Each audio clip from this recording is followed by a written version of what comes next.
জালেমদের এত বড় শিকড় যদি আল্লাহ কেটে ফেলতে পারে, আগামীতে যারা চেয়ারে বসবেন ক্ষমতায়, তারা খুব চিন্তা ভাবনা নিয়ে রাষ্ট্র চালাবেন, আপনার দ্বারা যেন জনগণের উপরে জুলুম হয়ে না যায়।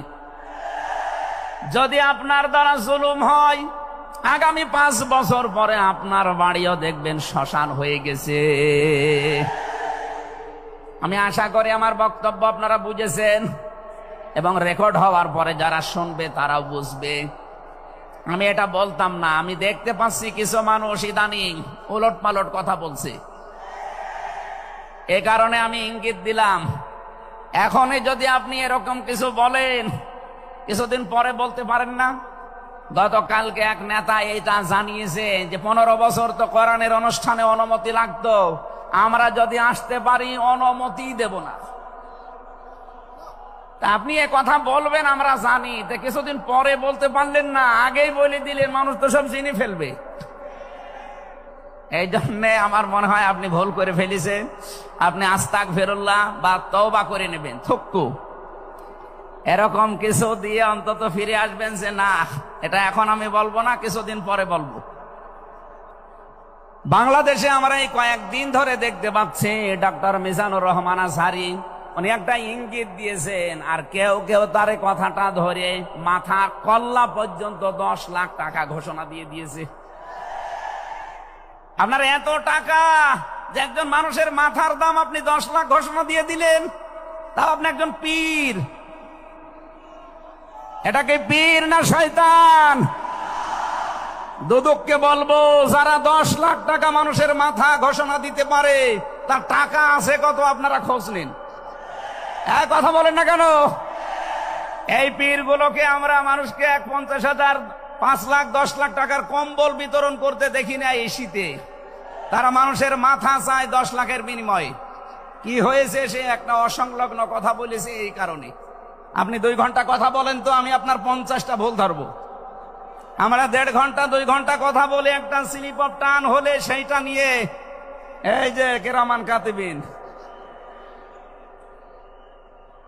উনি একটা কি বলতেছে বলে ফেলেছে। আরে ভাই, আমাদের বয়সই কত? আমার বয়স এখন 33, মিজান ভাই আমার 5 বছরের বড় মাত্র। সব মিলে নাই তার 38-40 বছর হবে। এখনো তো নবুয়তের বয়সে আমরা পাইনি। কথা বলে না কেন? নবীকে আল্লাহ 40 বছরের আগে নবুয়ত দেয়নি, আমরা তো সে বয়সে এখন মানে পার হতে পারিনি। 2-একটা কথা এদিকে ওদিকে হলে আপনারা মাথা 10 লাখ টাকা, মাথা কি এত ফ্রি বলেন? কেউ কেউ অলরেডি আবার বলেছে এরা ধর্ম ব্যবসায়ী। এই কথা যেই লোকটা জানিয়েছে মিজানুর রহমান আজহারীর নাম নিয়ে যে এটা ধর্ম ব্যবসায়ী, আপনার ঈমান চলে গেছে। কারণ মিজানুর রহমান আজহারীর নামের আগে একজন আলেম লেখা আছে, আল উলামা ওয়ারাসাতুল আম্বিয়া, আলেমরা নবীর ওয়ারিস। এর কথা বলেন না কেন? অনেক বড় দায়িত্ব তার মাথার উপরে। আমি শুধু আয়াত বলে দিচ্ছি, বাড়ি যে মিলান, আমি বাংলাও বলবো না। সূরা নেসা 5 নাম্বার পারার 2 নাম্বার পৃষ্ঠার 11 নাম্বার লাইনের 34 নাম্বার আয়াত। আল্লাহ রাব্বুল আলামিন, বাংলা বলবো, আর রিজালু কাওয়ামুনা আলান নিসা, নেতা হবে পুরুষ, মহিলা নেতা হতে পারবে না। এটা একটু আস্তে বলেন, আমার ভয় করে। এই জন্য আমরা সামনে যারা নেতা হবে তারা যেন পুরুষ হয়। কথা বলেন ঠিক কিনা? নবীজি জানিয়েছেন, লা ইউফলিহা কওমুন, ওই জাতি কখনো সফল হতে পারে না যে জাতির নেতৃত্বে কোনো মহিলা বসে আছে। আমার এই হাদিসটা 100% বিশ্বাস হয়। আপনাদের না 98 ভাগ? এই হাদিস 100% বিশ্বাস করেন কারা? দেখি লিল্লাহে তাকবীর। এই দেখেন তো, হাত তোলেনি কে?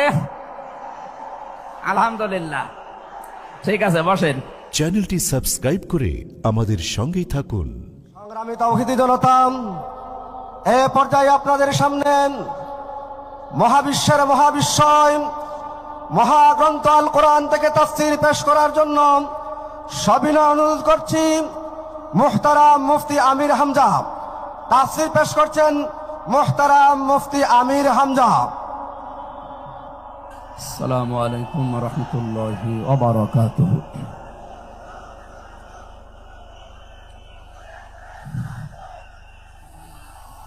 ইন্নাল হামদালিল্লাহি ওয়াস সালাতু ওয়াস সালামু আলা রাসূলিল্লাহ।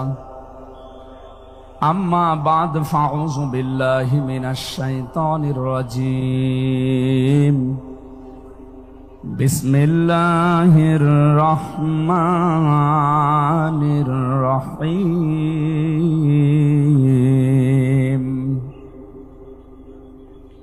ইয়া আইয়ুহাল্লাযীনা আমানু দুখুলু ফিস-সিলমি কাফা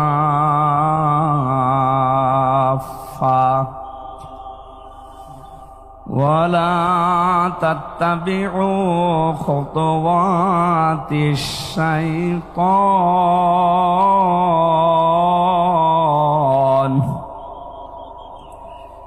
ইন্নাহু লাকুম আদুউম মুবিন।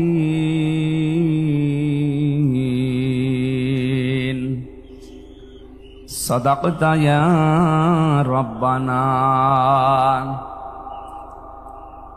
আন আবি সাঈদ খুদরি রাদিয়াল্লাহু তাআলা আনহু قال قال النبي صلى الله عليه وسلم আনা খাতামান নাবিয়্যিন লা নাবিয়্যা বা'দি ইলা আখিরিল হাদিস রাহু ইবনে মাজাহ।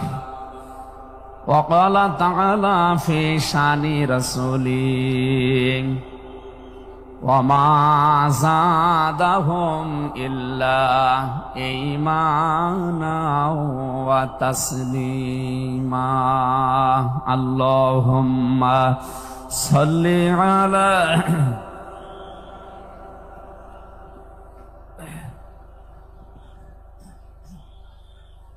ওয়ালালি সাইয়্যিদিনা মাওলানা মুহাম্মাদ বালাগাল উলা বিকামালিহি কাশাফাদ দুজা বিজামালিহি হাসানাত জামিউ খিসালিহি সাল্লু আলাইহি ওয়া আলিহি।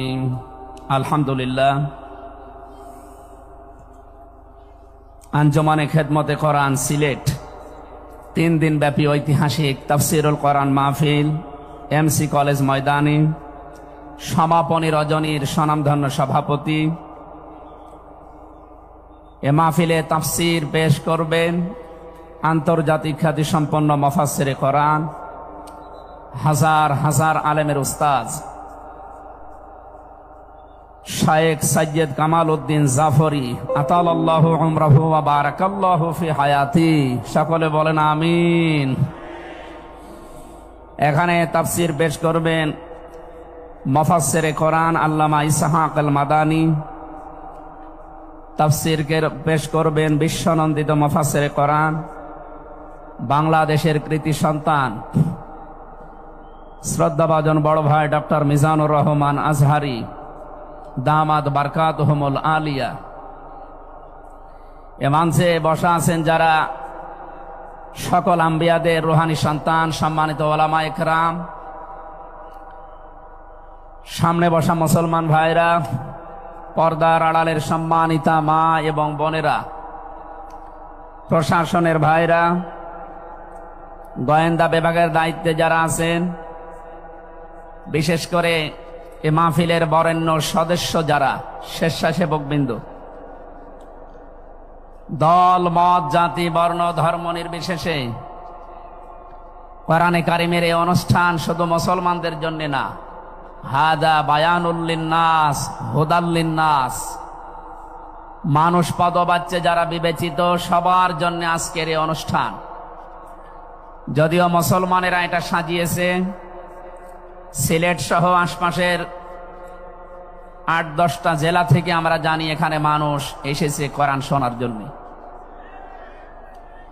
সুতরাং বাংলাদেশের ঐতিহ্যবাহী এলাকা হযরত শাহজালাল রহমতুল্লাহ আলাইহির পুণ্যভূমি সিলেট,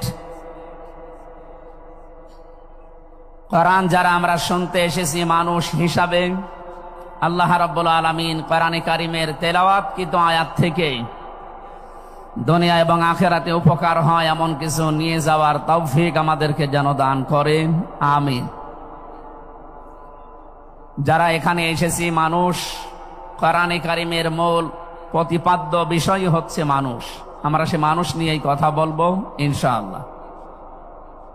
যদিও 15.5 বছরে আমাদেরকে জীবিত মানুষদের কোরআন শোনানো থেকে বিরত রেখেছিল ফ্যাসিস্টরা।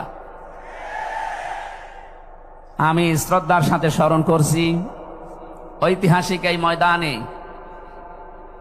বিশ্বনন্দিত মুফাসসিরে কোরআন শহীদ আল্লামা দিলওয়ার হোসাইন সাইদি রহমতুল্লাহ আলাইহি, আমি তার সাথে জেলখানায় দীর্ঘদিন 3টা বছর পাশাপাশি ছিলাম।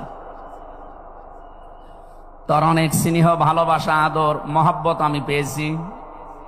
বিশেষ করে পাশাপাশি জেলে থাকার কারণে অনেক কিছু তার থেকে আমি নিতে পেরেছি। আল্লাহ যেন ওগুলো আমার প্র্যাকটিক্যাল লাইফে সেট করার তৌফিক দান করেন। যেহেতু তাকে হত্যা করা হয়েছে, এজন্য নির্দ্বিধায় বলতে পারে তিনি শহীদ। যদিও অনেকে দেশে স্বীকৃতি দিতে চান না যে উনি না শহীদ হয়নি। আপনাকে কি আবার শহীদ হয়ে আবার মৃত্যুবরণ করে দেখানো লাগবে যে আমি শহীদ হলাম? শহীদ এই শব্দটা কত দামি আপনি জানেন? কোরআনে কারিমে রব্বুল আলামিন বলেন, ওয়ালা তাকুলু লিমান ইয়াকতালু ফি সাবিলিল্লাহি আমওয়াত বাল আহইয়াউ ওয়ালাকিন লা তাশউরুন। সূরা বাকারা 2 নম্বর পারা 2 নম্বর পৃষ্ঠার 12 নম্বর লাইনে আছে এটা। আল্লাহ বলেন, মুখ দিয়ে বলবা না যারা আমি আল্লাহর জন্য শহীদ হয়েছে তাদের মরে গেছে, মৃত্যুবরণ করেছে, তারা মৃত, এ কথা বলবা না। বরং তারা জীবিত, কিন্তু তোমরা টের পাও না। মুখের পরে মানুষ যে তো অন্তরে একটা ধারণা নিয়ে আসতে পারে, এজন্য মহান আল্লাহ অন্তরে ধারণা করতেও নিষেধ করেছেন। ওয়ালা তাহসাবান্নাল্লাযীনা কুতিলু ফী সাবিলিল্লাহি আমওয়াতা বাল আহইয়াউন ইনদা রাব্বিহিম ইরযাকুন। সূরা আলে ইমরান 4 নম্বর পারার 11 নম্বর পৃষ্ঠা 9 নম্বর 169 নম্বর আয়াতে আছে। আল্লাহ বলেন, ধারণাও করবা না যারে আমি আল্লাহর জন্য শহীদ হয়েছে, জীবন দিয়েছে, এ মানুষগুলো মারা গেছে, ধারণাও করবা না। মুখে তো বলাই যাবে না, অন্তরে ধারণাও করা যাবে না। বাল আহইয়াউন, বরং তারা জীবিত, ইনদা রাব্বিহিম ইরযাকুন, এবং তারা তাদের রবের কাছে রিজিক পাচ্ছে। বলেন সুবহানাল্লাহ। সুতরাং এই দেশে যারা শহীদ হয়েছে অনেকে এখনো তাদেরকে স্বীকৃতি দিতে চান না। বিশেষ করে 2006 সালের 28 অক্টোবর থেকে শুরু করে 2024-এর 5 আগস্ট পর্যন্ত এ দেশের জন্য, মানবতার জন্য, ইনসাফের জন্য, ন্যায় বিচারের জন্য, মানবতার জন্য, বৈষম্য দূর করার জন্য যারা জীবন দিয়েছে, নির্দ্বিধায় আমরা বলতে পারি এ মানুষগুলো শহীদ। শহীদ আবু সাইদ, শহীদ মুগ্ধ, শহীদ রায়হান, শহীদ ফয়সাল, 2732 জন মানুষ আগস্টের 5 তারিখের আগ পর্যন্ত সবগুলো শহীদ। আল্লাহ যেন শাহাদতের সর্বোচ্চ মাকাম তাদেরকে নসিব করেন, বলেন আমিন। শহীদ আল্লামা দিলওয়ার হোসাইন সাইদি রহমতুল্লাহ আলাইহি যদি বেঁচে থাকতেন, আজকের এই সিলেটের ময়দানে তিনি আসতেন। কোরআনে কারীম শুনে হাজারো মানুষ হয়তো দিনের দিশা পেত, তো জালেমরা তাকে ধোঁকা দিয়ে জেল থেকে বের করেছিল, আমার সামনে দিয়েই বের করে নিয়ে গিয়েছিল। ওরা ধোঁকা দিয়ে ওনাকে আগের দিনও দেখলাম কি সুন্দর কথা বলছিল, আমাকে উপদেশ দিচ্ছিল। পরের দিন শুনলাম যে না, উনি অসুস্থ, পুরাটাই বানোয়াট। যে বলছে আপনি অসুস্থ, চলেন আপনাকে হাসপাতালে নিয়ে যাই, ওখান থেকে চিকিৎসার মাধ্যমে আপনাকে ছেড়ে দেওয়া হবে। উনি তো আনন্দেই বের হচ্ছিলেন, কিন্তু জালেমদের দুর্বিসন্ধি যে এত গভীরে ছিল কেউ বুঝতে পারে নাই, উনি নিজেও টের পান নাই। এই জন্যে প্রিজন ভ্যান থেকে নামার সময় আমরা দেখেছি একটা তৃপ্তির হাসি দিচ্ছিলেন। বলা হচ্ছে ওনার হাড়ে অসুস্থ ছিল, হাড়ের রোগ ছিল। এই কারণে মানুষের হাড়ে অসুস্থ হলে ওইভাবে মানুষ হাসতে পারে? বলেন। কারারক্ষী যারা সামনে ছিল তাদেরকে লম্বা করে সালাম দিয়েছিলেন, জিজ্ঞাসা করেছিলেন আপনারা কেমন আছেন।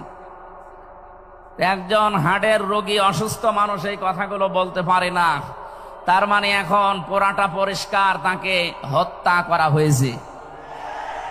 নবীজির কথা, দেওয়াল চাপা পড়ে মরলে যদি শহীদ হয়, সাপে কেটে মরলে যদি শহীদ হয়, নদীতে ডুবে মরলে যদি শহীদ হয়, গাছের নিচে পড়ে যদি মরে শহীদ হয়, অ্যাক্সিডেন্টে মরলে যদি শহীদ হয়, যাকে অন্যায়ভাবে মেরে ফেলা হয়েছে অবশ্যই তিনি শহীদ।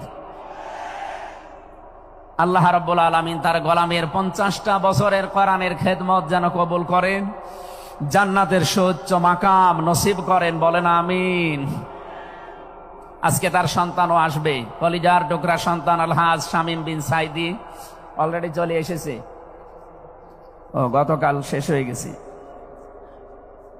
আমাকে সিলেট পর্যন্ত আনার পেছনে আপনাদের যে সমস্ত মানুষগুলো ভূমিকা পালন করেছে, আমার শ্রদ্ধাভাজন উস্তাজ, ইসলামিক চিন্তাবিদ, শিক্ষাবিদ আলহাজ মাওলানা আব্দুস সালাম আল মাদানী, আতালাল্লাহু উমরাহু ওয়া বারাকাল্লাহু ফি হায়াতি, সকলে বলেন আমিন।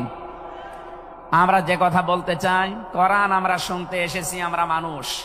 ওয়ালাকাদ কাররামনা বানি আদম, আমি বনি আদমকে সম্মানিত করেছি।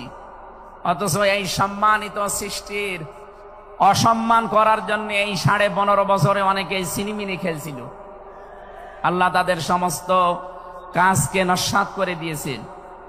কোরআনের ভেতরে আমরা জেনেছি, কোন জালেম যদি চেয়ারে বসে তাহলে সর্বপ্রথম 2টা কাজ করে। সূরা নমলের 34 নম্বর আয়াতে আল্লাহ দলিল দিয়েছেন,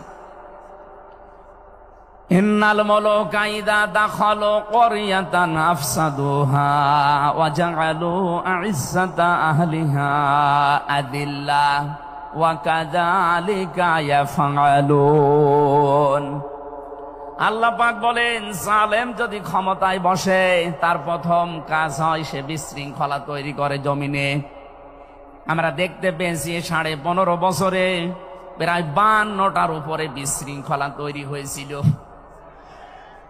2 নম্বরে ওয়াজাআলু আইজ্জাতা আহলিহা আদিল্লাহ, ওই দেশের যারা সম্মানিত নাগরিক, সম্মানিত মানুষ যারা, তাদেরকে সে অপমান করে, অপদস্থ করে। এই দেশের সবচাইতে সম্মানিত মানুষ যারা আমরা দেখতে পেয়েছি তারা আলেম, অথচ এই বাতিলের টার্গেটই ছিল আলেমরা। এই জন্য সম্মানিত মানুষদের যারা সম্মান করে, অপদস্থ করে, তাদেরকে হেয় প্রতিপন্ন করে, এটা জালেমদের 2 নম্বর কাজ। তার মানে কোরআনের এই আয়াত অনুযায়ী প্রতীয়মান হয় যারা ছিল এরা জালেম। জবান খুলে বলেন এরা কি? স্পষ্ট ভাষায় বলছি, যারা জালেম এরা আল্লাহর মামলার আসামি। কথাটা খুব হালকা মনে হচ্ছে। সূরা শূরা 25 নম্বর পারা 6 নম্বর পৃষ্ঠা 13 নম্বর লাইনের 42 নম্বর আয়াতে আছে, ইন্নামাস সাবিলু আলাল্লাযীনা ইয়াযলিমুনান নাস। আল্লাহ পাক বলেন, অবশ্যই আমি নিজে মামলা দায়ের করব তাদের বিরুদ্ধে যারা মানুষ হয়ে মানুষের উপরে জুলুম করে। আল্লাহ ইয়াজলিমুনাল মুসলিমুনা দেননি, ইয়াজলিমুনান নাস দিয়েছেন। ইয়াজলিমুন শব্দটা মোজারে, আরবি গ্রামার অনুযায়ী এটা বর্তমান, ভবিষ্যৎ, প্রেজেন্ট, ফিউচার, 2টা কাল নিয়ে শব্দ গঠন করা। তার মানে এখন যারা এ পৃথিবীতে মানুষ হয়ে মানুষের উপরে জুলুম করছে, ভবিষ্যতেও যারা করবে তাদের কিছু পরিণতির কথা আমরা কোরআনে জেনেছি। রব্বুল আলামিন জানিয়েছেন সূরা নমলের 52 নম্বর আয়াতে, ফাতিলকা বুয়ুতুহুম খাবিয়াতাম বিমা যালামু। হে নবী, একটু তাকান জালেমদের এই বাড়ির দিকে। এই সেই ঘরগুলো, জুলুম করার কারণে ঘর আমি আজ পরিত্যক্ত বানিয়ে দিয়েছি, জনশূন্য করে দিয়েছি, উজাড় গৃহ বানিয়ে দিয়েছি। সিলেটবাসী, আয়াতটা যে কত বাস্তব, যদিও এটা লূত নবী আলাইহিস সালামের উম্মতদেরকে ইশারা দিয়ে আল্লাহ নাজিল করেছিলেন। তা আমার আয়াতটা পড়ার পর, ব্যাখ্যা বিশ্লেষণ দেখার পরে মনে হচ্ছে 2024 সালের 5 আগস্টের বিকাল বেলা আল্লাহ আবার নাজিল করেছেন। আল্লাহ যেন তার কুদরতি আঙ্গুল দিয়ে দেখাচ্ছেন এই সেই ঘরগুলো খাবিয়াতান, আমি জনশূন্য করে দিয়েছি, পরিত্যক্ত বানিয়ে দিয়েছি, বিমা যালামু, জালেমদের জুলুমের কারণে। এর বাস্তব প্রমাণ আমি কুষ্টিয়ায় হানিফ সাহেবের বাড়িটা দেখতে পেয়েছি। বিকাল 5টা বাজতে বাজতে মানুষ বাড়ি না ইট পর্যন্ত রাখে নাই, পায়খানার প্যান পর্যন্ত খুলে নিয়ে চলে গেছে। এতটুকু আল্লাহ শেষ করেননি, এর পরের শব্দ আমাদের জন্য। আল্লাহ তাআলা জানিয়েছেন বিমা যালামু, জালেমদের জুলুমের কারণে ওই জায়গা পর্যন্ত আল্লাহ অভিশপ্ত বানিয়ে দেয়। বাংলাদেশের 630টা থানা কম বেশি প্রায় জায়গায় আমার যাওয়া হয়ে গেছে। আমি দেখতে পেয়েছি জালেমদের কোন চিহ্ন অন্তত এদেশে আর নেই। ফাকতিয়া দাবিরুল কওমিল্লাযিনা যালামু, আল্লাহ বলেন জালেমদের শিকড় কাটা হয়ে গেছে। কতিয়া এটা মজহুল, এর ফাইল বা কর্তা জানা নেই। আল্লাহ বলেন জালেমদের শিকড় কাটা হয়ে গেছে, কে কেটেছে জানা নেই। সারা দেশে জালেমদের বাড়ি ঘরগুলোর দিকে এখন একটু তাকান। আমি তো যেই কয়টার দিকে তাকালাম দেখি মানুষ 8-9 জন 10 জন করে যায়, কেউ এদিকে কেউ এদিকে কেউ এদিকে, সব মনে হচ্ছে জামাতবদ্ধ টয়লেট চলছে। আল্লাহ জালেমদের বাড়ি পর্যন্ত অভিশপ্ত এমনি করে নাই, আমাদেরকে শিক্ষা দিতে চেয়েছেন এটা। এদের এত বড় শিকড় যদি সমূলে আমি উপড়িয়ে ফেলতে পারি, ইন্না ফি যালিকা লাআয়াতাল লিকওমিন ইয়ালামুন। এখানে লামে তাকিদ আছে, এখানে কত আলেম বসে আছে, শব্দ শুরুই করেছেন আল্লাহ ইন্না দিয়ে, মাঝখানে লামে তাকিদ দিয়েছেন। আল্লাহ পাক বলেন অবশ্যই এর ভেতরে শিক্ষা আছে, কাদের জন্য? যারা জ্ঞানী সম্প্রদায়। সুতরাং এটা যেহেতু রেকর্ড হয়, সারা বাংলাদেশে কালকে ছড়াবে। সবাইকে উদ্দেশ্য করে বলছি, জালেমদের এত বড় শিকড় যদি আল্লাহ কেটে ফেলতে পারে, আগামীতে যারা চেয়ারে বসবেন ক্ষমতায়, তারা খুব চিন্তা ভাবনা নিয়ে রাষ্ট্র চালাবেন, আপনার দ্বারা যেন জনগণের উপরে জুলুম হয়ে না যায়। যদি আপনার দ্বারা জুলুম হয়, আগামী 5 বছর পরে আপনার বাড়িও দেখবেন শ্মশান হয়ে গেছে। আমি আশা করি আমার বক্তব্য আপনারা বুঝেছেন, এবং রেকর্ড হওয়ার পরে যারা শুনবে তারাও বুঝবে। আমি এটা বলতাম না, আমি দেখতে পাচ্ছি কিছু মানুষ ইদানিং উলট পালট কথা বলছে, এ কারণে আমি ইঙ্গিত দিলাম। এখনই যদি আপনি এরকম কিছু বলেন, কিছুদিন পরে বলতে পারেন না। গতকালকে এক নেতা এটা জানিয়েছে যে 15 বছর তো কোরআনের অনুষ্ঠানে অনুমতি লাগতো, আমরা যদি আসতে পারি অনুমতি দেব না। আপনি এ কথা বলবেন আমরা জানি, তো কিছুদিন পরে বলতে পারলেন না, আগেই বলে দিলেন, মানুষ তো সব জেনে ফেলবে। এই জন্যে আমার মনে হয় আপনি ভুল করে ফেলেছেন। আপনি আস্তাগফিরুল্লাহ বা তওবা করে নেবেন, থুক্কু এরকম কিছু দিয়ে অন্তত ফিরে আসবেন যে না, এটা এখন আমি বলবো না, কিছুদিন পরে বলবো। মানুষকে আল্লাহ সম্মান দিয়েছেন, সেই মানুষের উপরে যারা জুলুম করে তারা আল্লাহর কেসের আসামি। পুলিশের কাজে বাধা দেন, পুলিশ বাদী মামলা হবে। আর যারা মানুষ হয়ে মানুষের উপরে জুলুম করে তারা আল্লাহবাদী মামলার আসামি। আল্লাহ কিন্তু ইয়াজলিমুন আল মুসলিমুনা দেননি, যে মুসলমানদের উপরে যারা জুলুম করে ইয়াজলিমুনা নাস দিয়েছেন। বলেন তো হিন্দু কি মানুষ না? আরো আসতে বলেন।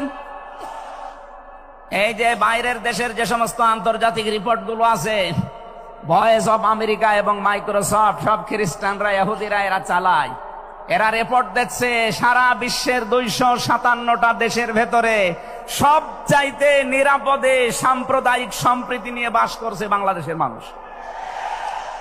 অথচ এই 54 বছর মিথ্যাচার করে বিশ্বের মোড়লদের কাছে আমাদেরকে অনেকেই কালার করার চেষ্টা করেছে। তারা এতদিন মানুষকে শুনিয়েছে বাংলাদেশে সংখ্যালঘু নির্যাতন হয়, এটা তাহা মিথ্যা কথা। যারা এটা ছড়িয়েছেন সারা বিশ্ব তাদেরকে এখন ধিক্কার দিচ্ছে, ঘৃণা জানাচ্ছে। তারা বলছে এই বাংলাদেশ নিয়ে যারা মিথ্যাচার করছে ওদের জন্মটাই মিথ্যার উপরে। আপনি মাইক্রোসফট দেখেন, তারা রিপোর্ট দিয়েছে সারা বিশ্বের সবচাইতে বেশি মিথ্যা তথ্য ছড়ানো হয় ভারতে। আমি নাম নিতে চাইছিলাম না, বেরিয়ে গেছে। ওদের নাম আমার নিতে মনে বলে না। আমি ঘৃণা করি ওদের উগ্রপন্থী কিছু মানুষকে। হিন্দু ভাইরা আমাদের শত্রু না, কিছু উগ্র আছে যারা জঙ্গি, ওরা এই নামটা মুসলমানদেরকে দিয়েছে। অথচ সবচাইতে বড় জঙ্গি এই উগ্র হিন্দুরা।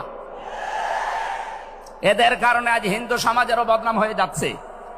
পরিষ্কার কথা শোনেন বাংলার মানুষেরা, একটা মুসলমানকে যদি আঘাত করেন একটা গুনাহ হবে, কোন অমুসলিমের গায়ে হিন্দুর গায়ে যদি আঘাত করেন ডবল গুনাহ হবে। একটা জুলুমের গুনাহ আর একটা আমানতের খেয়ানত করার গুনাহ। তারা আমাদের কাছে আমানত না, কথা বলেন না কেন? অথচ 15.5 বছরে আমরা আমানতের অনেক খেয়ানত করে ফেলেছি। আগামীতে এই খেয়ানত হবে না ইনশাআল্লাহ। বিশ্ব ইসলামী আন্দোলনের সর্বজন শ্রদ্ধাভাজন নেতৃত্বে যিনি আছেন, আপনাদের সিলেট বিভাগের কৃতি সন্তান, উনি অলরেডি জানিয়ে দিয়েছেন এদেশে যদি ইসলাম আসে সবচাইতে বেশি নিরাপদে থাকবে অমুসলিমরা। এই জন্য গাইবান্ধায় দেখলাম একটা অনুষ্ঠানে, তার আগে একজন হিন্দু পুরোহিত ঠাকুর বক্তব্য দিচ্ছিল যে এই দেশে আগস্টের 5 তারিখের পর থেকে সবচাইতে বেশি নিরাপদে আছি আমরা অন্য ধর্মের লোকেরা। আমরা একথা বিশ্বাস করি, যদি দেশে ইসলাম আসে সবচাইতে বেশি নিরাপদে থাকতে পারবো আমরা। এই জন্য তারাও মনে প্রাণে ইসলাম এদেশে কায়েম হোক এটা চাচ্ছে। বলেন আলহামদুলিল্লাহ। এই জন্য হিন্দুরা আমাদের শত্রু না। আল্লাহ বলেন যারা মানুষ হয়ে মানুষের উপরে জুলুম করে, অত্যাচার করে, এরা আমি আল্লাহর মামলার আসামি। যারা বিশ্বজিৎকে হত্যা করেছেন তিনি আমার সাথে জেলখানায় 3 বছর ছিল, সে ফাঁসির মামলার আসামি। এখন 30 বছর তারা জেল খাটা লাগবে, যাবজ্জীবন জেল হয়ে গেছে। শাওন ছেলেটার নাম, বাড়ি খুলনা, আমাকে মাঝে মাঝে এই তালিকা করার জন্য আসতো, আমাদের রাইটার ছিল। এসে আবার কাছে কান্নাকাটি করে বলতো, হামজা ভাই জীবনে যা ভুল করেছিস। এই বিশ্বজিৎ ছেলেটা বারবার আমাকে বলছিল যে কিসের জামাত ইসলাম, কিসের শিবির। ভাই আমি তো মুসলমানই না।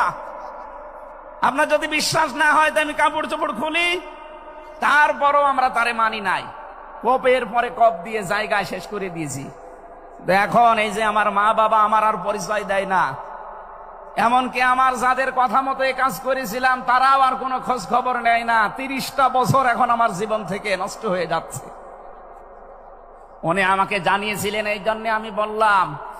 উনি বলেছে আপনি বাইরে যদি যেতে পারেন জনগণকে সতর্ক করবেন, কেউ যেন কারো উস্কানিতে পা দিয়ে অন্তত জীবনটা নষ্ট করে ফেলে না ফেলে। এই জন্য এই মেসেজটা পৌঁছালাম। অনেকে উস্কানি কিন্তু দিচ্ছে।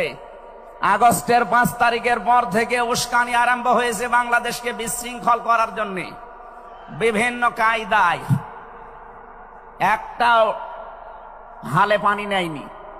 এখন আবার অন্য একটা নতুন ফর্মুলা আরম্ভ করেছে, এটাও হালে পানি নেবে না ইনশাআল্লাহ। সুতরাং যারা পালিয়ে গেছে তাদের উস্কানিতে পা দিয়ে যদি এই দেশে কেউ বিশৃঙ্খল পরিবেশ তৈরি করতে চান, একটু গোপালগঞ্জের দিকে আপনি মাঝে মাঝে তাকাবেন। পেছনে কিভাবে লাল করে দিয়েছে প্রশাসন দেখেননি? ওই সময় সন্তান গোপালগঞ্জ থেকে ঢাকায় আসলে, বসে আসলে 300 টাকা, দাঁড়িয়ে আসলে 1000 টাকা। কি অবস্থা করেছিল, এটা দেখেও আপনার শিক্ষা হয় না। এই জন্য আমি সতর্ক করছি, আগামী থেকে আমরা যেন কারো উস্কানিতে পা দিয়ে বিশৃঙ্খল পরিবেশ তৈরি করে দেশটা অন্তত নৈরাজ্যের স্বর্গরাজ্য আমরা তৈরি করে না ফেলি। আল্লাহ যেন আমাদেরকে তৌফিক দেন কথা মেনে নেওয়ার, বলেন আমিন।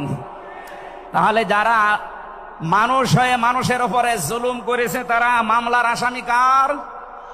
আরো জোরে বলেন কার? বৈষম্য বিরোধী ছাত্র আন্দোলনে যারা 9টা দফা দিয়েছিল, আমি কোরআনে কারিমের সাথে প্রায় 6টা দফা পেয়েছি। সূরা নাহালের 90 নম্বর আয়াতে 6টা আছে, আর বাকি জায়গা থেকে তারা আরো 3টা নিয়েছিল। তারা প্রথম যেটা নিয়েছে ওই ওয়ান জাস্টিস, আমরা ন্যায় বিচার কায়েম করতে চাই, এটা আল্লাহ 1500 বছর আগে জানিয়েছেন। সুবহানাল্লাহ বলতে পারেন নাই? আমরাও তো চাই এদেশে ন্যায় বিচার কায়েম হোক, কথা বলেন ঠিক কিনা? আর কোরআনে কারিম ছাড়া ন্যায় বিচার কায়েম করা সম্ভব না। আমান আমিলা বিহি ওজেরা আমান হাকামা বিহি আদালা। যদি কেউ আমল করে কোরআনের, তাকে আল্লাহ পুরস্কার দেবে। কেউ যদি এই কোরআনে কারিম কায়েম করতে পারে, তাহলে সে ন্যায় বিচার কায়েম করতে পারবে। সুতরাং এদেশে যারা শহীদ হয়ে গেলেন জীবন দিয়ে, তাদের যে উদ্দেশ্য, এ উদ্দেশ্য যেন সামনে সফল হয়, আমরা সবাই সেই চেষ্টায় থাকবো ইনশাআল্লাহ। সতর্ক করছি এ কারণে, 1628 জন মানুষ দায়িত্বে ছিলেন বাংলাদেশে, ডাইরেক্ট ইনডাইরেক্ট মিলে। এরা আমরা যতদূর দেখতে পেয়েছি, আমার জেল জীবনের 3টা বছর ফাঁসির কন্ডেম সেলের ভেতরে আমি দেখেছি বাস্তবতা। এই 1628 জন কম বেশি এরা জুলুমের সাথে জড়িত। কেউ সরাসরি জালেম, কেউ জালেমের দোসর। কথা বলেন, জালেমরা টার্গেট কার? আরো জোরে। এজন্য আপনারা আল্লাহর মামলার আসামি। বাদী যত বড় হয় মামলা তত কঠিন হয়। আমাদের মামলা, আলেমদের মামলার বাদী সব ছিল সরকার, এই জন্য আলেমদের কোনো জামিন নেই। আমার মামলা 30 বারের উপরে উঠেছে, সিএমএম কোর্ট, জজ কোর্ট, হাইকোর্ট মিলে। জামিন হবে না, কারণ আমার নামের আগে আলেম আছে। আমার নামের আগে যদি লয়দের কি গোয়া থাকতো, আমি 3 বছর না 3 দিনও আমার জেলে থাকা লাগতো না। আমাকে ধরার পরে তারা অফার দিয়েছিল, যা যা বলতে বলি এইগুলো শুধু বলবেন, কালকে আপনাকে আমরা ছেড়ে দেব না। এত মিথ্যা কথা বলা আমার দ্বারা সম্ভব না। বলে তাহলে যান। এই যে দিয়ে দিল, ন্যায় বিচার কায়েম হচ্ছে দেশে, এই কথা তারা মানুষকে শোনাতো। পুরাটাই চলেছে 15.5 বছরে, পুরা অবিচার আর অন্যায়। এই জন্য যারা আল্লাহর মামলার আসামি, আপনি ভাবতে পারেন বিষয়টা কত বড় বিষয়। আল্লাহ নিজে মামলার বাদী, নিজে বিচারপতি, নিজে রায় দেবেন। এই জন্য জালেমদের একুলো শেষ, অকুলো শেষ। মানুষ হিসাবে আমরা মানুষকে সামনে সম্মান দিয়ে চলবো ইনশাআল্লাহ। দরুদ আর সালাম পড়ছি আমাদের নবী, মানবতার মহান শিক্ষক মুহাম্মদুর রাসূলুল্লাহ সাল্লাল্লাহু আলাইহি ওয়াসাল্লামের প্রতি। বিশ্ব নবীকে আল্লাহ পড়া কোরআন শরীফে, এই যে কোরআনের যে আয়াত পড়লাম আমরা, সূরা বাকারার 208 নম্বর আয়াত আমরা তেলাওয়াত করেছি। এ কোরআনে কারিম পড়তে হলে প্রতিটি অক্ষর, 29টা অক্ষর আমরা আছে জানি আরবি, প্রতিটি অক্ষর দিয়ে নবীজিকে আল্লাহ ডাক দিয়েছেন একটা সুন্দর এবং উত্তম নাম নিয়ে। বিশ্ব নবীকে আল্লাহ আলিফ দিয়ে জানিয়েছেন আহমদ, তিনি প্রশংসিত। বা দিয়ে আল্লাহ জানিয়েছেন আমার নবী বাশির, তিনি সুসংবাদদাতা। তা দিয়ে আল্লাহ জানিয়েছেন আমার নবী মুত্তাকি, তিনি পরহেজগার। সা দিয়ে আল্লাহ পাক জানিয়েছেন আমার নবী মুদ্দাসসির, তিনি কম্বলওয়ালা। জিম দিয়ে আল্লাহ জানিয়েছেন আমার নবী জামিল, সুন্দর। হা দিয়ে আল্লাহ জানিয়েছেন আমার নবী হামিম, অন্তরঙ্গ বন্ধু। খ দিয়ে আল্লাহ জানিয়েছেন আমার নবী খাতামান নাবিয়্যিন, শেষ নবী। এভাবে বলতে বলতে সর্বশেষ অক্ষরে যে দেখবেন ইয়া, আল্লাহ জানিয়েছেন ইয়াসিন। বলেন আল্লাহু আকবার। তাফসিরে কাবীর আল্লামা ফখরুদ্দিন রাজি রহমতুল্লাহ আলাইহি এই সিন শব্দের তিনি 5টা ব্যাখ্যা দিয়েছেন। তিনি লিখেছেন সিন মানে সাজ্জিদুল আলামিন, সিন মানে সাজ্জিদুল বাশার, সিন মানে সাজ্জিদুল কাওনাইন, সিন মানে সাজ্জিদুল আম্বিয়া, সিন মানে সাজ্জিদুল মুরসালিন। এক একটা শব্দের ভেতরে হাজার হাজার কথা তিনি দিয়েছেন। আমি একটা বলছি, সিন মানে সাজ্জিদুল আলামিন। শুধু আলম না, আলামিন বহু বচন। এই পৃথিবীতে 257টা রাষ্ট্র আছে। যত জগৎ আল্লাহ বানিয়েছেন, আপনি যে জগতে বাস করেন না কেন, মুহাম্মদ রাসূলুল্লাহকে আপনাকে নেতা মানা লাগবে, আদর্শ মানা লাগবে। কারণ আল্লাহর ঘোষণা দেওয়া নেতা একজন। আল্লাহ পৃথিবীর অন্য কাউকে হে নেতা এ শব্দ বলেননি। শুধু আমাদের নবী, আপনার নবী মুহাম্মদ রাসূলুল্লাহকে জানিয়েছেন ইয়াসিন, হে নেতা। আয়াতের তাফসিরে আমি আরেকটা আয়াত পেয়েছি সূরা হুদ 12 নম্বর পারা 12 নম্বর পৃষ্ঠার 1ম নম্বর লাইনের 98 নম্বর আয়াত। এটা তাফসিরে ফি জিলালিল কোরআনে পাবেন। আমি সামারাইজ করে বলছি, যদিও ফেরাউন সম্পর্কে এটা নাজিল হয়েছে, সাইয়্যিদ কুতুব রহমাতুল্লাহ আলাইহি তাফসীর করতে গিয়ে তিনি লিখেছেন, যেই নেতা জাহান্নামে যাবে কিয়ামতে, ওই দলের নেতার যত অনুসারী আছে, যত মানুষ তাকে অনুসরণ করত, সব অনুসারীরা তার সাথে জাহান্নামে যাবে। এটা বাংলাদেশের সাথে খুব দরকার, এজন্য আমি সতর্ক করলাম। আপনার বিবেকের কাছে প্রশ্ন করে এটা নেতা নির্বাচন করবেন, এটা দুনিয়ার বিষয় হলে আমি বলতাম না, এটা আখিরাতের সাথে রিলেটেড। যার নেতা ঠিক নেই, ওই নেতা যদি জাহান্নামে যায়, ইয়াকদুমু কওমাহু ইয়াউমাল কিয়ামাতি ফাআওরাদাহুমুন নার ওয়া বিইসাল বিরদুল মাওরুদ। জোরে বলেন আল্লাহু আকবার। সিলেটবাসী, সারা বাংলাদেশ এখন আমার সামনে, এটা দেখতে পাচ্ছেন না, সারা বাংলাদেশে ছড়াইয়া যাচ্ছে। যাদের নেতা ঠিক নেই, আদর্শ ঠিক নেই, এক্ষুনি আপনি তওবা করে ঠিক করবেন। সত্যি বলছি, যাদের নেতা ঠিক নেই, ওই নেতা যদি জাহান্নামে যায়, আল্লাহর কসম আপনাকে ওর সাথে জাহান্নামে যাওয়া লাগবে। নেতৃত্ব দেওয়ার জন্য গুণ বললাম কয়টা? বলেন বলেন। আপনি সূরা বাকারার 247 নম্বর আয়াতটা দেখবেন। ক্বালা ইন্নাল্লাহা আসতাফাহু আলাইকুম ওয়া যাদাহু বাসতাতান ফিল ইলমি ওয়াল জিসম ইলা আখির আয়া। আল্লাহ নিজে জানিয়েছেন, এই পৃথিবীতে কেউ যদি নেতৃত্ব দিতে চায়, তার 1ম নম্বরে জ্ঞান লাগবে। জোরে বলেন, কি লাগবে? আপনি যাকে মেনে চলেন, যার নাম নেতৃত্ব মানেন, বলেন তো সে জ্ঞানী আপনার দৃষ্টিতে মনে হয়? যে লোকটা এ কথা বলতে পারে ঈদুল ফিতরের জানাজার নামাজ আগামীকাল অনুষ্ঠিত হবে, ওর জ্ঞান কেমন আপনি টের পাচ্ছেন না? এই কথা বলে না কেন? এই জন্য নেতৃত্ব সামনে কেউ দিতে চাইলে তাকে জ্ঞানী হওয়া লাগবে, আসমানের জ্ঞানী হওয়া লাগবে। যাবতীয় জ্ঞান, জাগতিক জ্ঞান তো লাগবেই, মাস্ট বি। এইটার জ্ঞান লাগবে। কোনটার বলেন? 2 নম্বরই আমি বেশি নেতা হওয়ার জন্য লাগবে। কেউ যদি সীমা লঙ্ঘন করে, কথাবার্তার কাজে কামে, সে নেতৃত্ব দেওয়ার যোগ্যতা হারিয়ে ফেলে। এটা সূরা শুআরার 152 নম্বর আয়াতে পাবেন।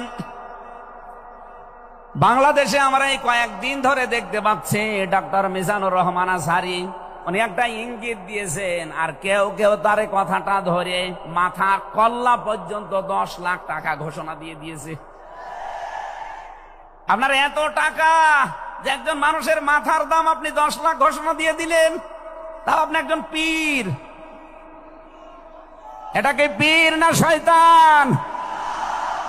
দুদককে বলবো, যারা 10 লাখ টাকা মানুষের মাথা ঘোষণা দিতে পারে, তার টাকা আছে কত আপনারা খোঁজ নিন। এক কথা বলেন না কেন? এই পীরগুলোকে আমরা মানুষকে 50,000, 5 লাখ, 10 লাখ টাকার কম্বল বিতরণ করতে দেখি না এই শীতে। তারা মানুষের মাথা চায় 10 লাখের বিনিময়ে। কি হয়েছে? সে একটা অসংলগ্ন কথা বলেছে, এই কারণে। আপনি 2 ঘন্টা কথা বলেন তো, আমি আপনার 50টা ভুল ধরবো। আমরা 1.5 ঘন্টা 2 ঘন্টা কথা বলে একটা স্লিপ অফ টান হলে সেইটা নিয়ে এই যে কেরামান কাতিবিন উনি একটা কি বলতেছে বলে ফেলেছে। আরে ভাই আমাদের বয়সই কত? আমার বয়স এখন 33, মিজান ভাই আমার 5 বছরের বড় মাত্র। সব মিলে নাই তার 38-40 বছর হবে। এখনো তো নবুয়তের বয়সে আমরা পাইনি। কথা বলে না কেন? নবীকে আল্লাহ 40 বছরের আগে নবুয়ত দেয়নি। আমরা তো সে বয়সে এখন মানে পার হতে পারিনি। 2-1টা কথা এদিকে ওদিকে হলে আপনারা মাথা 10 লাখ টাকা, মাথা কি এত ফ্রি বলেন? কেউ কেউ অলরেডি আবার বলেছে এরা ধর্ম ব্যবসায়ী। এই কথা যেই লোকটা জানিয়েছে মিজানুর রহমান আজহারীর নাম নিয়ে যে এটা ধর্ম ব্যবসায়ী, আপনার ঈমান চলে গেছে। কারণ মিজানুর রহমান আজহারীর নামের আগে একজন আলেম লেখা আছে, আল উলামা ওয়ারাসাতুল আম্বিয়া, আলেমরা নবীর ওয়ারিস। এই কথা বলেন না কেন? অনেক বড় দায়িত্ব তার মাথার উপরে। নবী যে জানিয়েছেন আনা খাতামান নাবিয়্যিন লা নাবিয়্যা বাদি, আমি শেষ নবী, আমার পরে কোনো নবী নেই। এ কথার ভেতর একটা ইঙ্গিত আছে, নবী শেষ, তারপরে নবী নেই। অথচ আদম নবী থেকে শুরু করে হযরত ঈসা নবী পর্যন্ত আমরা দেখেছি এক নবী শেষ হওয়ার পরে আর এক নবীর উপরে এ দায়িত্ব এসে পড়তো। উম্মতের দায়িত্ব ভার নবীরা নিত, কিন্তু এখন তো নবী নেই। যেহেতু ওনার ঘোষণা আমার পরে আর কোন নবী নেই, আমি শেষ নবী, এই হিসাবে নবীজি জানিয়েছেন আল উলামা ওয়ারাসাতুল আম্বিয়া, আমি থাকবো না কিন্তু আলেম থাকবে, এরাই আমার ওয়ারিস, এরাই আমার স্থলাভিষিক্ত। নবীর উপরে কথা বললে যেমন আমল আখলাক আল্লাহ নষ্ট করে দেয়, আলেমদের বিরুদ্ধে আলেমদের উপরে কারো যদি কথা যায় তার পেছনের আল্লাহ সব নষ্ট করে দেবে। অহম লা ইয়াশউরুন, কখন যে নষ্ট হয়ে যাবে আপনি টেরও পাবেন না। এই জন্য সীমা লঙ্ঘন করা যাবে না, কথা এবং আচরণে আপনারা সাবধান থাকবেন। যারা এই সীমা লঙ্ঘন গুলো করছেন, কাদের ইঙ্গিতে করছেন আমরা কিন্তু জানি। মাঝে মাঝে দাদারা এসে আপনাদের কান পড়া দিয়ে যায় আর আপনারা তখন উল্টা পাল্টা কথা বলতে থাকেন। কেউ না জানলে দেশের আলেমরা কিন্তু আগেই টের পায়, কারণ এরা তাহাজ্জুদের নামাজের সেজদায় আমার আল্লাহর সাথে কথা বলে। কথা বলেন না কেন?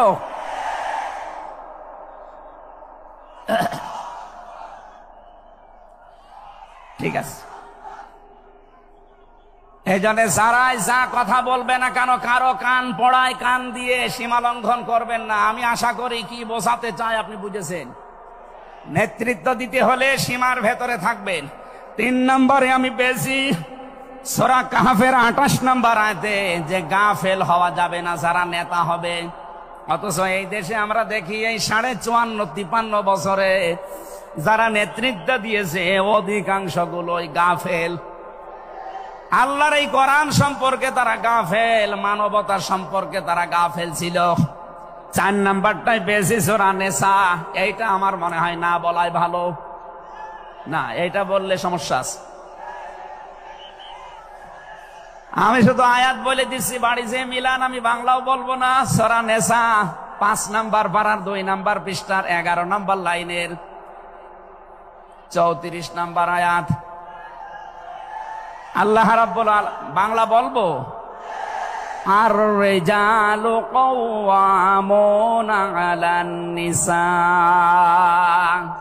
নেতা হবে পুরুষ, মহিলা নেতা হতে পারবে না। এটা একটু আস্তে বলেন, আমার ভয় করে। এই জন্য আমরা সামনে যারা নেতা হবে তারা যেন পুরুষ হয়। কথা বলেন ঠিক কিনা? নবীজি জানিয়েছেন লা ইউফলিহা কওমুন, ওই জাতি কখনো সফল হতে পারে না যে জাতির নেতৃত্বে কোনো মহিলা বসে আছে। আমার এই হাদিসটা 100% বিশ্বাস হয়, আপনাদের না 98%? এই হাদিস 100% বিশ্বাস করেন কারা? দেখি লিল্লাহে তাকবীর। দেখেন তো হাত তোলেনি কে? আলহামদুলিল্লাহ। ঠিক আছে, বসেন বসেন বসেন, তাফসীর মাহফিলে বসেন।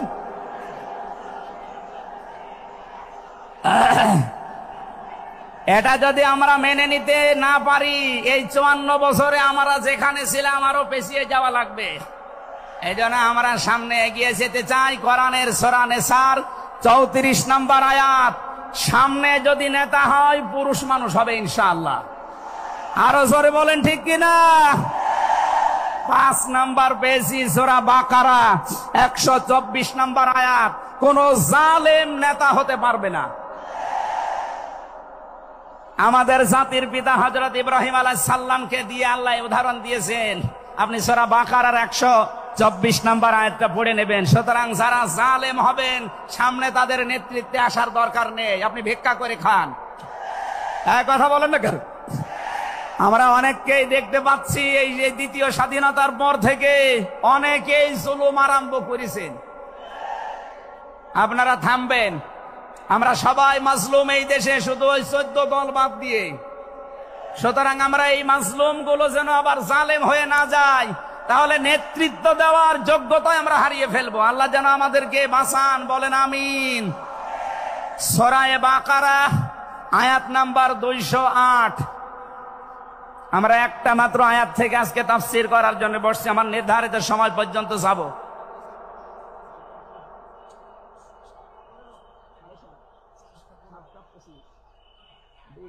ঠিক আছে,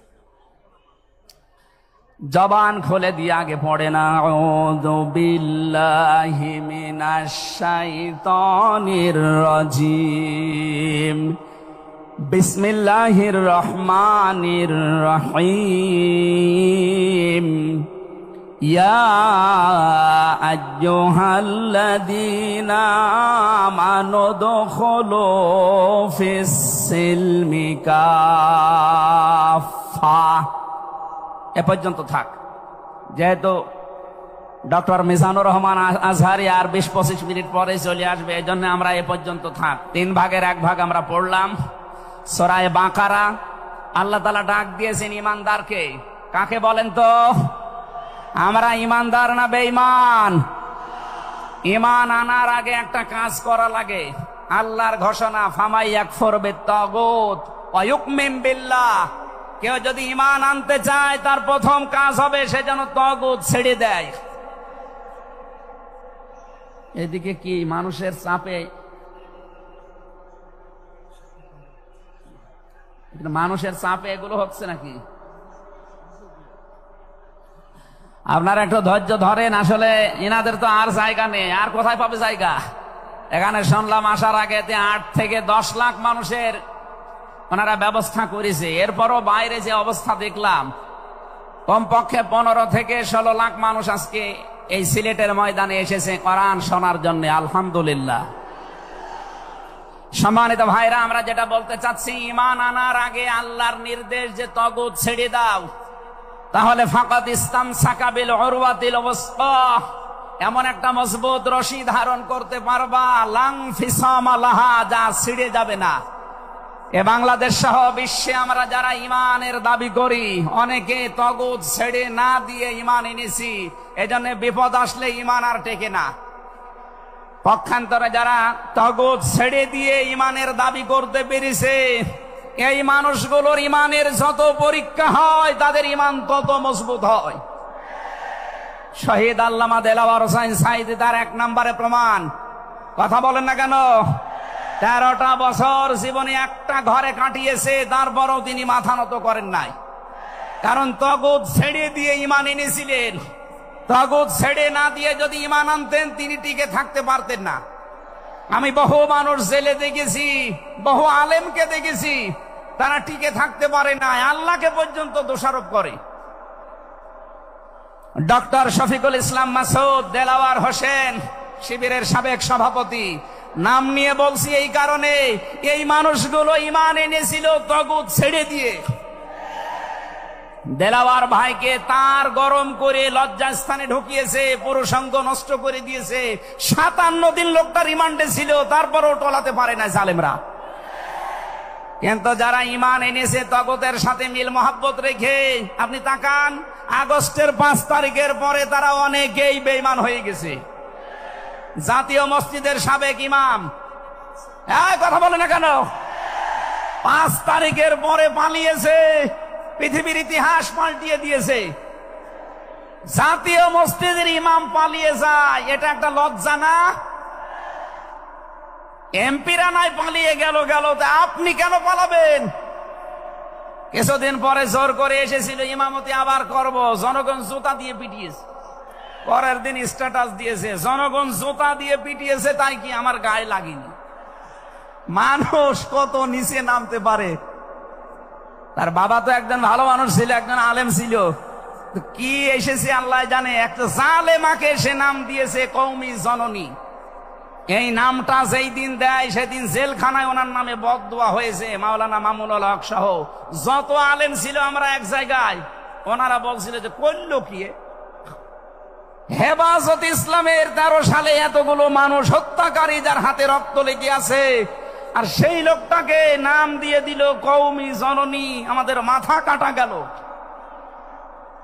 এরকম হাজারো আলেম, হাজারো পীর, হাজারো মুসলমানের দেশে ঈমান রাখতে পারে নাই, কারণ তগুতের সাথে সম্পর্ক রেখে ঈমানের দাবি করত। আল্লাহ বলেন ঈমান আনতে হলে আগে তগুত ছেড়ে দাও, এরপরে ঈমানের দাবি করো। উদখুলু ফিস সিলমি কাফা, ঈমানদার যারা তারা প্রবেশ করো পুরোপুরি ভাবে ইসলামে। এখানে সিলমন বা সালমন, সিনের উপরে জবর দিলে হয় সালমন মানে শান্তি, সিনের নিচে জের দিলে হয় সিলমন মানে ইসলাম। আল্লাহ রাব্বুল আলামিন ঈমানদারকে ডাক দিয়ে জানিয়েছে তোমরা প্রবেশ করো। যেহেতু সিলমনটা আছে এজন্য ইসলাম নেওয়া লাগবে। আমি যতগুলো তাফসীর বিশ্ববিদ্যালয়ে থাকাকালীন মিলিয়েছিলাম এই সিলমন দিয়ে। আমি ভার্সিটিতে থাকাকালীন প্রায় 42টার উপরে এক জায়গায় মিলিয়েছি, যে দেখি সবাই কি বলে। প্রত্যেক মুফাসসির এখানে শান্তি না, এখানে নিয়েছেন তারা ইসলাম অর্থে তোমরা পুরাপুরি ইসলামে প্রবেশ করো। এখন আমরা যদি প্রশ্ন করি পুরাপুরি ইসলামে প্রবেশ করার অর্থ কি, কোরআন শরীফ থেকে আমরা ব্যাখ্যা বিশ্লেষণ দিয়েছি যে 5টা বিষয় যখন দেখবেন আপনার ভেতরে আছে, তখন বুঝবেন আমি পুরাপুরি ইসলামে প্রবেশ করেছি। জোরে বলেন সুবহানাল্লাহ। আমি তাফসীর থেকে যে নোটগুলো নিয়ে এসেছি তার 1 নম্বরে আপনি যখন দেখবেন যে আপনি আত্মসমর্পণ করে ফেলেছেন, 2 নম্বরে আপনার ভেতরে ইখলাস তৈরি হয়েছে, 3 নম্বরে আপনার বিশুদ্ধ আকীদা তৈরি হয়ে গেছে, 4 নম্বরে আপনার চরিত্র উন্নত হয়েছে, 5 নম্বরে আপনার লেনদেনের স্বচ্ছতা এসেছে। এই 5টা কাজ যখন আপনি দেখবেন তখন মনে করবেন যে আমি ইসলামে পরিপূর্ণ প্রবেশ করেছি। এখন বলেন তো আপনার কি 5টা কাজ পরিপূর্ণ হচ্ছে? আত্মসমর্পণ 1 নম্বরে আপনাকে করা লাগবে আমার আল্লাহর সামনে। কার সামনে? এটা দেখিয়েছেন আমাদের জাতির পিতা হযরত ইব্রাহিম। ইয ক্বালা লাহু রাব্বুহু আসলিম ক্বালা আসলামতু লিরাব্বিল আলামিন। সূরা বাকারা 1 নম্বর পারা 19 নম্বর পৃষ্ঠা 7 নম্বর লাইনের 131 নম্বর আয়াতে আছে। এটা ইবনে কাসিরে পাবেন। আল্লাহ পাক বলেন আত্মসমর্পণ করো। উনি গাছের মাথায় বসে কোড়াল দিয়ে কাঠ কাটছিলেন, ডাক দিয়ে বলে মাবুদ এখানে বসে আত্মসমর্পণ করব কি করে? আল্লাহ পাক বলেন আত্মসমর্পণ এখানে খতনা করে আত্মসমর্পণ করো। গাছের মাথায় তিনি কোড়াল দিয়ে খাতনা করে বললেন আমি মহাবিশ্বের প্রতিপালকের কাছে আত্মসমর্পণ করলাম, স্যালেন্ডার করলাম।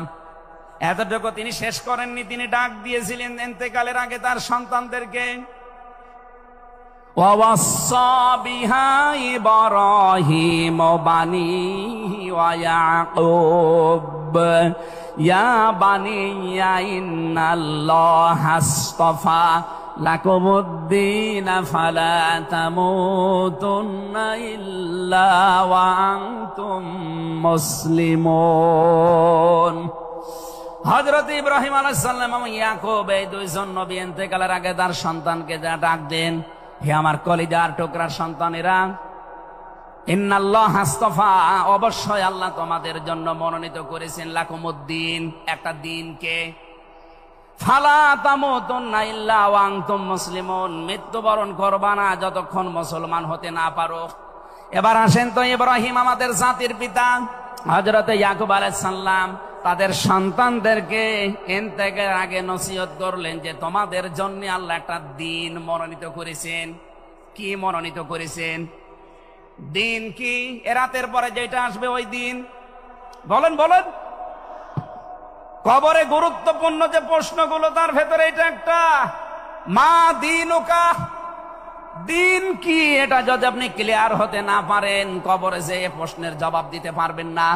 এজন্য এই বিষয়টা নিয়ে বিস্তারিত আমাদের জানা শোনা দরকার। দিন বলতে আল্লাহ নিজে আবার ব্যাখ্যা দিয়েছেন। দিন কি জানো? ইব্রাহিম নবী যেটা, ইয়াকুব নবী যেটা তার সন্তানদেরকে বারবার ওসিয়ত করছিল ইন্তেকালের আগে, আল্লাহ তোমাদের জন্য একটা দিনকে মনোনীত করেছেন। সেই দিন হচ্ছে ইসলাম। জোরে বলেন সুবহানাল্লাহ। ইন্নাদ-দীনা ইনদাল্লাহিল ইসলাম। অবশ্যই আমি আল্লাহর কাছে মনোনীত একটাই দিন আছে, তার নাম। আরো জোরে বলেন। এখন পৃথিবীতে প্রায় 4,500-এর উপরে ধর্ম আছে, দিন আছে। 4,500 ধর্মের কোন দিনের উপরে, ধর্মের উপরে আমার আল্লাহ রাজি নেই, খুশি নেই, তিনি পছন্দ করেন না। একটাই মাত্র দিনকে তিনি মনোনীত করেছেন, পছন্দ করেন, তার নাম ইসলাম। ওয়ামাই ইয়াবতাগি গায়রাল ইসলামি দীনান ফালা ইউকবালা মিন ওয়া হুয়া ফিল আখিরাতি মিনাল খাসিরিন। সূরা আলে ইমরান 3 নম্বর পারা 20 নম্বর পৃষ্ঠা 4 নম্বর লাইনের 85 নম্বর আয়াতে আছে, এ পৃথিবীতে কেউ যদি ইসলাম বাদ দিয়ে অন্য কোন নিয়ম নীতি, অন্য কোন দিন অনুসরণ করে, ফালাই ইউকবালা মিন, জীবনে আর কোনো কিছু আল্লাহর দরবারে কবুল হচ্ছে না, হবে না। ইউকবালা এটা মোজারে, বর্তমান, ভবিষ্যৎ, প্রেজেন্ট, ফিউচার। এর আগে লান এসেছে। মোজারের আগে লান আসলে আরবিতে বাংলা অর্থ দাঁড়ায় জীবনেও হবে না, কোশ্চিন কালো সম্ভব না। আল্লাহ যদি গ্যারান্টি দিয়ে বলে ইসলাম বাদে অন্য কোন নিয়ম নীতি দিয়ে অন্য কোন ধর্ম পালন করলে আমি আল্লাহ রাজি হব না, কেউ রাজি করাতে পারবে? এতটুকু আল্লাহ শেষ করেননি, পরেরটা আরো কঠিন। অহুয়া ফিল আখিরাতি মিনাল খাসিরিন। আল্লাহ পাক বলেন ওই লোকটা সবচাইতে বড় ক্ষতিগ্রস্ত হবে আখিরাতে। বলেন নাউজুবিল্লাহ। সিলেটবাসী আমাদের জীবন এদিকে ওদিকে করে হয়তো কেটে যাবে, কিন্তু মরণের পর আমরা যদি ক্ষতিগ্রস্ত হয়ে যাই, এই আসল জীবনে যদি আমাদের নষ্ট হয়ে যায়, তাহলে আমরা এই ভুল পথে থেকে আমাদের জীবনটা নষ্ট করব কোন কারণে? যত নিয়ম নীতি আছে আজকে থেকে সব মাইনাস করবেন, সব বাদ দিয়ে দেবেন। ইসলাম বাদ দিয়ে কোন নিয়ম নীতি দিয়ে আল্লাহকে রাজি করানো যাবে? তাহলে ইসলাম বাদ দিয়ে বিয়ে শাদী হবে? বলেন বলেন। ইসলাম বাদ দিয়ে পরিবার নীতি হবে? ইসলাম বাদ দিয়ে রাজনীতি হবে? এটা হতে পারে। হ্যাঁ, কিছু মানুষ এখন কথায় আরম্ভ করেছে যে উঠলে আপনি রাজনীতির কথা বলেন। আরে ভাই, রাজনীতি যদি কোরআনে না থাকতো আমি ওই আয়াতটাই পড়তাম না। এর ভেতরে নামাজের কথা মাত্র 82 জায়গায় আছে। কয় জায়গায়? বলেন বলেন। রোজা রাখা ফরজ মাত্র 1 জায়গায় আছে। হজ করা ফরজ মাত্র 1 জায়গায় আছে। আর রাজনীতি কোরআন দিয়ে করা লাগবে এটা 903 জায়গায় আছে। সুবহানাল্লাহ বলতে পারেন না? পুরা কোরআন শরীফ আমি যতটুকু পড়েছি আমার এতটুকু আয়ত্ত হয়েছে। নামাজের চাইতে, হজের চাইতে, যাকাতের চাইতে সব চাইতে বেশি আলোচনা দিয়েছেন আল্লাহ রাজনৈতিক বিষয়ে। সেইটা যদি আমি বলতে না পারি, আমি কি রামায়ণ থেকে, গীতা থেকে আপনাদের আলোচনা শোনাবো? এজন্য সাফ কথা, দিন ইসলাম। ইসলাম বাদ দিয়ে অন্য কোন নিয়ম নীতি মানা যাবে না। আমি সেদিন যশোরে এক কলেজের অধ্যাপককে, বিসিএস ক্যাডার উনি, ওনাকে বলেছিলাম আপনাকে জোর করি না স্যার, আপনি শুধু আমার ধর্মীয় গ্রন্থ এই কোরআনে কারিম একটু বুঝে বুঝে পড়েন। 3 মাস সময় দিলাম আপনাকে। 3 মাস পরে, যেহেতু জ্ঞানী মানুষ, 3 মাসের পরে দেখি মুসলমান হয়ে গেছে। এজন্য অন্য ধর্মের যারা আছেন, রেকর্ড হচ্ছে, আপনাদেরকে আমরা জোর করব না। আমাদের ধর্মে জোর নেই। লা ইকরাহা ফিদ্দিন। আমাদের ধর্মে জোর আছে? জবরদস্তি নেই, জোর নেই। এই জন্যই তো 850 বছর এই এলাকা মুসলমানরা শাসন করেছে, একটাও মন্দির ভাঙে নাই। অথচ আমরা আমাদের প্রতিবেশী রাষ্ট্রে দেখতে পাচ্ছি এরা অনেকগুলো মসজিদ অলরেডি ভেঙে দিয়েছে, ধোয়া ধোয়া তুলে। ওরা বলছে 500 বছর আগে এখানে নাকি মন্দির ছিল। বিশ্বের মানুষেরা দেখি মাটির নিচে তেল পায়, গ্যাস পায়, আরে শয়তানরা শুধু মাটির নিচে মন্দির পায়। আপনাদের পূর্বপুরুষেরা আল্লাহর ঘর ভাঙতে এসে কাসফিম মাকুল হয়ে গেছে।